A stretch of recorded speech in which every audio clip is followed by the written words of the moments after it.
So we proceeded to reduce the reserve requirements and interest rates. The spread remained the same. And then one of the problems is structural rigidities in terms of what the financial institutions require, presumably to pay their staff well, if not staff in general, senior staff well. But the spread in terms of the Jamaican financial system, these spreads are totally inconsistent with those which would hold with any of the countries, compared to any of the countries to which if we're going to fix to the British pound or to the US dollar, presumably the US dollar. These spreads represent one of the structural rigidities with which you have to contend.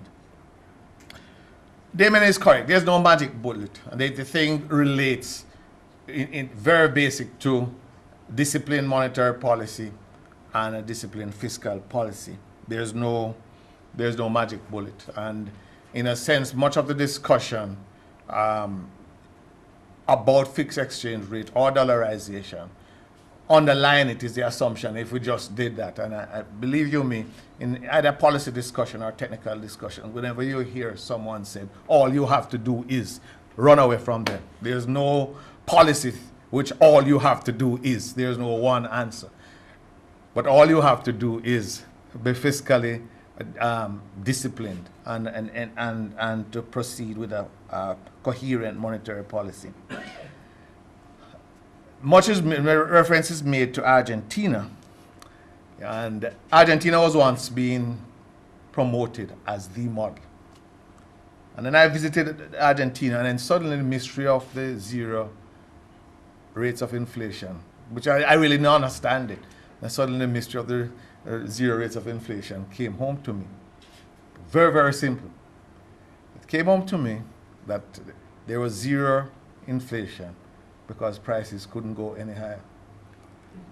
I'd never seen a more, I mean, the only thing I paid for in Argentina was my hotel bill. There was nothing I couldn't be tempted to buy anything because I'd never seen, things in Argentina were cheaper in Miami than in Argentina, because this model was so chaotic that the prices had reached a point where inflation rate was going to remain zero because the prices just couldn't move up. If anything, they'd have to move down. So it was a model which was seeking to, which had in itself its seeds of its own self-destruction.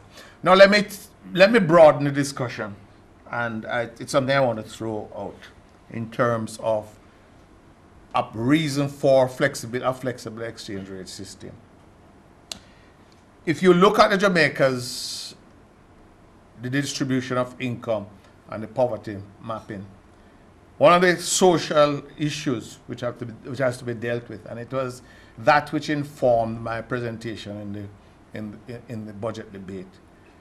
Much of the formal economy and the growth sectors of the economy, many of these sectors are built on the assumption that you'll be able to maintain persons working in the formal economy, but at sub-poverty level incomes. The tourism sector is one. I mean, the slums around Ocho Rios and Montego Bay, these are not just hideouts for criminals. These are persons employed in the formal economy, etc.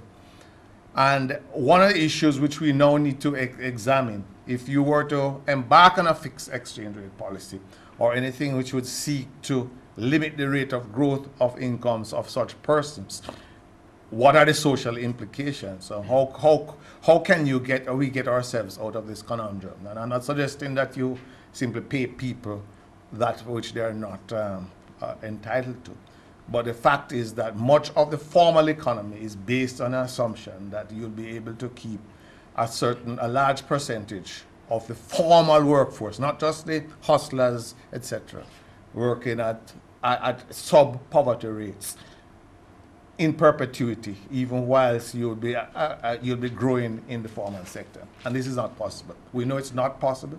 We know it's not possible either. In every now and again, you're going to have the explosions because this model is incoherent. And one of the difficulties we face, and with all due respect to my friends in the economic fraternity, is that the analysis proceeds without reference to that very reality which is facing us.